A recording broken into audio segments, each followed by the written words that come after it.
The small town of Chattanooga lay on the banks of the Tennessee River, where it was the crossroads for 4 major railroads. President Abraham Lincoln knew that if his army could capture Chattanooga, vital Confederate supply lines would be severed and the war would be closer to an end. In the summer of 1863, the Confederate Army was dealing with a string of losses in the Western Theater. The success of the Tullahoma Campaign for the Union boosted the confidence of Union Major General William Rosecrans. In early August, the Confederate War Department asked Bragg whether he could assume the offensive against Rosecrans if he were given reinforcements from Mississippi. He demurred, concerned about the daunting geographical obstacles and logistical challenges, preferring to wait for Rosecrans to solve those same problems and attack him. He was also concerned about a sizable Union force under Major General Ambrose E. Burnside that was threatening Knoxville. The Confederate government decided to attempt a strategic reversal in the West by sending Bragg reinforcements from Virginia. General James Longstreet, with 2 divisions from his 1st Corps, Army of Northern Virginia arrived, and other reinforcements from Mississippi also arrived. Bragg was now more satisfied with the resources provided and looked to strike the Union Army as soon as he achieved the strength he needed. Rosecrans faced significant logistical challenges if he chose to move forward. The Cumberland Plateau that separated the armies was a rugged, barren country over 30 miles long, with poor roads and little opportunity for foraging. If Bragg attacked him during the advance, Rosecrans would be forced to fight with his back against the mountains and tenuous supply lines. He did not have the luxury of staying put, however, because he was under intense pressure from Washington to move forward in conjunction with Burnside's advance into East Tennessee. The plan for the Union advance was to cross the Cumberland Plateau into the valley of the Tennessee River, pause briefly to accumulate some supplies, and then cross the river itself. Rosecrans devised a deception to distract Bragg above Chattanooga while the army crossed downstream. If executed correctly, this plan would cause Bragg to evacuate Chattanooga or be trapped in the city without supplies. On September 8th, after learning that Rosecrans had crossed into his rear, Bragg evacuated Chattanooga and moved his army south along the Lafayette Road toward Lafayette, Georgia. The Union Army occupied Chattanooga on September 9th. Rosecrans telegraphed Halleck, "Chattanooga is ours without a struggle, and East Tennessee is free." Rosecrans was convinced that Bragg was demoralized and fleeing to either Dalton, Rome, or Atlanta. Instead, Bragg's Army of Tennessee was encamped at Lafayette, some 20 miles south of Chattanooga. Bragg was aware of Rosecrans's dispositions and planned to defeat him by attacking his isolated corps individually. A Union division under General James Negley intended to cross McLemore's Cove and use Dug Gap in Pigeon Mountain to reach Lafayette and the Confederate position. Early on the morning of September 10th, Bragg ordered Polk's division under General Thomas C. Hindman to march 13 miles southwest into the Cove and strike Negley's flank. He also ordered D.H. Hill to send Cleburne's division from Lafayette through Dug Gap to strike Negley's front, making sure the movement was coordinated with Hindman's. Hindman, who had executed Bragg's orders promptly and had advanced to within 4 miles of Negley's Union division, became overly cautious when he realized that Hill would not be attacking on schedule and ordered his men to stop. Bragg reinforced Hindman with 2 divisions of Buckner's corps, which were encamped near Lee and Gordon's Mill. When Buckner reached Hindman at 5 p.m. on September 10th, the Confederates outnumbered Negley's division 3-1, but failed to attack. Infuriated that his orders were being defied and a golden opportunity was being lost, Bragg issued new orders for Hindman to attack early September 11th. The 2 Union divisions then withdrew to Stevens Gap.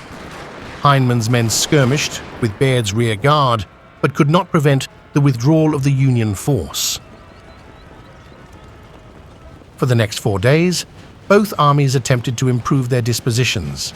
Rosecrans continued to concentrate his forces, intending to withdraw as a single body to Chattanooga. Bragg, learning of McCook's movement at Alpine, feared the Federals might be planning a double envelopment. At a council of war on September 15th, Bragg's corps commanders agreed that an offensive in the direction of Chattanooga offered their best option. By the time of the battle, the Union forces commanded by Rosecrans consisted of about 60,000 men. The Confederate Army of Tennessee, commanded by Bragg, had about 65,000 men.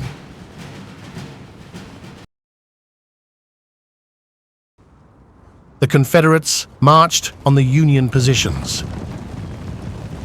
Early in the morning, Confederate General Bushrod Johnson's division encountered some Union cavalry who were guarding the approach to Reed's Bridge.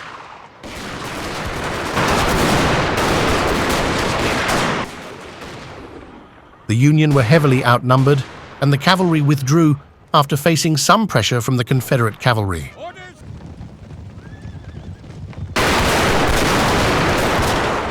Further south, Union Colonel John T. Wilder's brigade defended the crossing from the Confederates.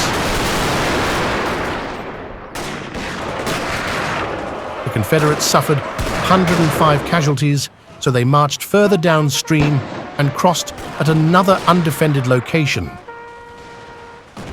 Wilder, who was concerned that the Confederates were going to attack his flank, withdrew back to a new defensive position. By the end of the day, the Confederates had pushed across the river and had achieved some degree of surprise, but the battle was only just beginning. Rosecrans realized that the Confederates had pushed their way across the river, so he meets with General George Thomas. General Thomas is then sent north by Rosecrans to hold open the Union's line of retreat back to Chattanooga.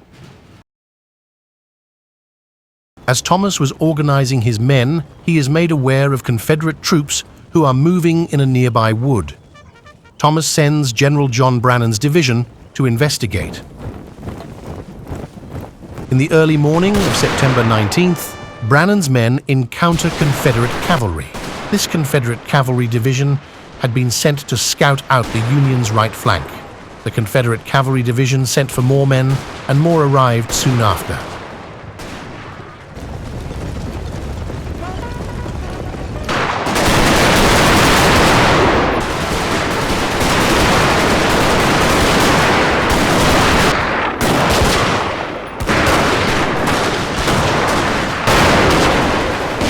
Confederate General Bragg wanted to commit to a full-out attack, but he was unable to due to the fighting to his north that could potentially leave his flank vulnerable should the Union win here.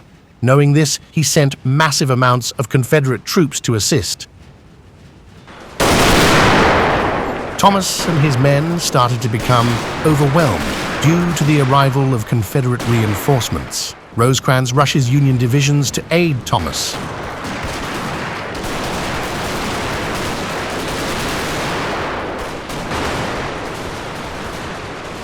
Major General Benjamin F. Cheatham commanded the largest proportion of the Confederate Army, which was 5 brigades consisting of over 7,000 men. General Bragg ordered him to advance on the Union center positions, which was south of the area the battle started in.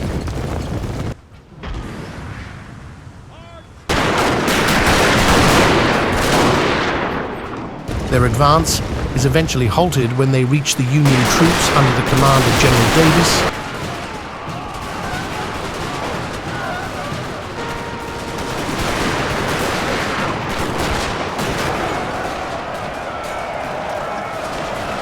A bloody stalemate begins around the Brotherton Road.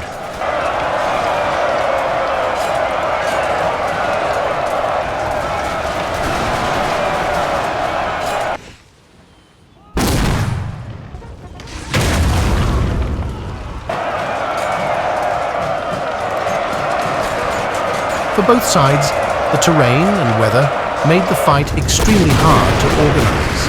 The weather was hot and dry, resulting in massive amounts of dust, and most of the fight by this point was being fought in forests and small clearings. Union General Rosecrans sent troops to the Confederate position at the Vineyard farm to try and find a way of flanking the Confederates. Unfortunately for the Union, this area was stacked full of Confederate troops with absolutely no way of flanking them here. Further north, Confederate General Cheatham's assault had been successful and began to push back the Union troops. This forced General Rosecrans to send more Union troops to this position.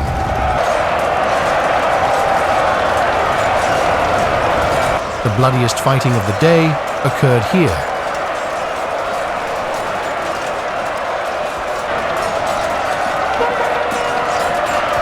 Later on, General A.P. Stewart's troops arrived to replace the tired troops under General Cheatham. These fresh troops managed to push back the Union troops. This caused a great problem for Rosecrans, as now the Union army had been almost split in two. George Thomas realized this and sent some of his men from the left to plug the gap.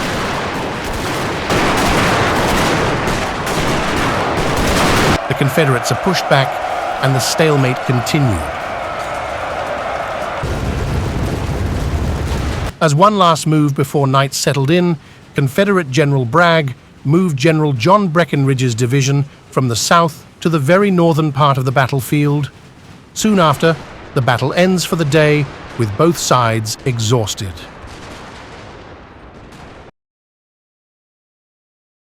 Confederate General Bragg planned to attack Union General Thomas at the Union left at dawn. He sent a messenger to locate Confederate General Hill and to tell him to begin the assault. However, the messenger never managed to locate General Hill, and the attack was delayed. Expecting a Confederate attack, Rosecrans used this time to reorganize his men. At 9:30, Confederate General Hill finally launches his attack.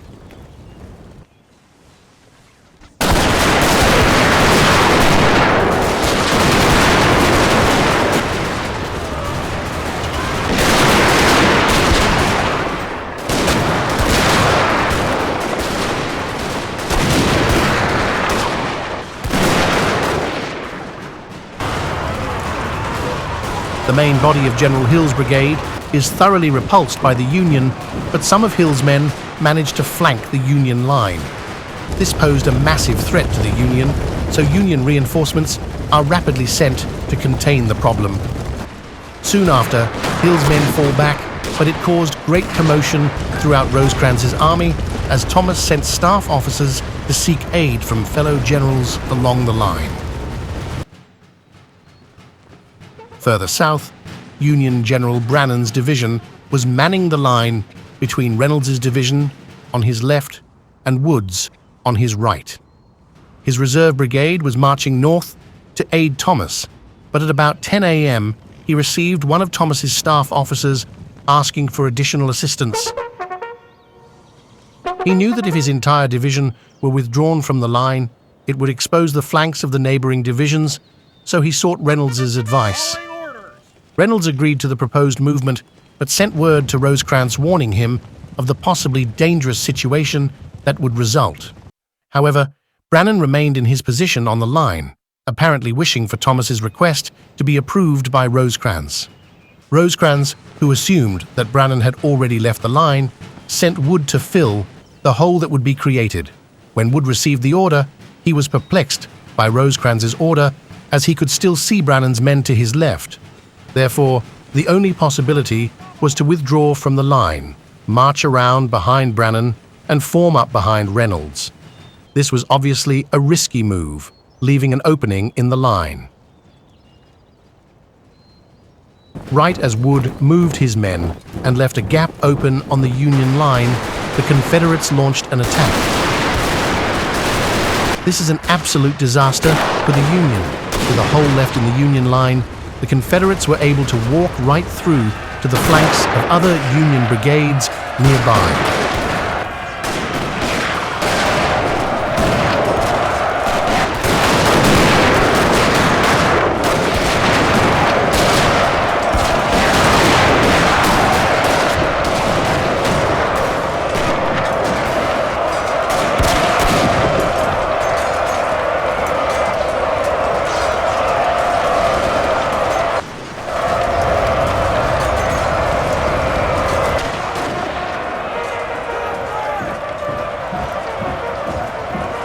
The entire Union right flank, which made up almost a third of the army, was in a complete rout, including Rosecrans himself. However, not all Union men retreated. At Dyer Field, under the command of General Thomas, Union soldiers that were on the north side of the battlefield grouped together in an attempt to repulse the Confederate advance. For the time being, these Union men are able to hold off the Confederate troops.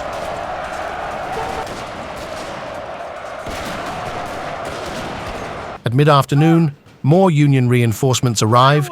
These reinforcements arrived at the perfect time for the Union, just as the Confederates launched another attack to flank the Union position. More Union soldiers took position on top of a hill and were able to drive back wave after wave of Confederates at a place that is now known as Horseshoe Ridge. Union General Thomas realized that he couldn't resist another Confederate assault due to the lack of ammunition and decided to start withdrawing his troops to Rossville. His determination to maintain the Union position until ordered to withdraw while his commander and peers fled earned him the nickname Rock of Chickamauga. The majority of Union troops located at Dyer Field managed to escape, but the Confederates took hundreds of prisoners.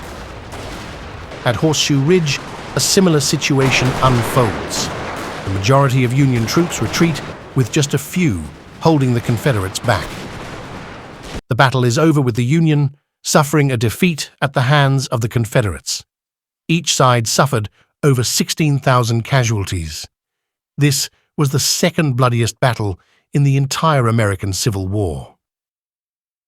Thomas urged Rosecrans to lead the army in an attack the next day, but the general rejected the idea and remained in Chattanooga.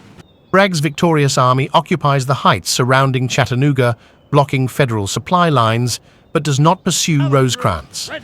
Although the Confederates were technically the victors, driving Rosecrans from the field, Bragg had not achieved his objectives of destroying Rosecrans or of restoring Confederate control of East Tennessee, and the Confederate army suffered casualties that they couldn't afford.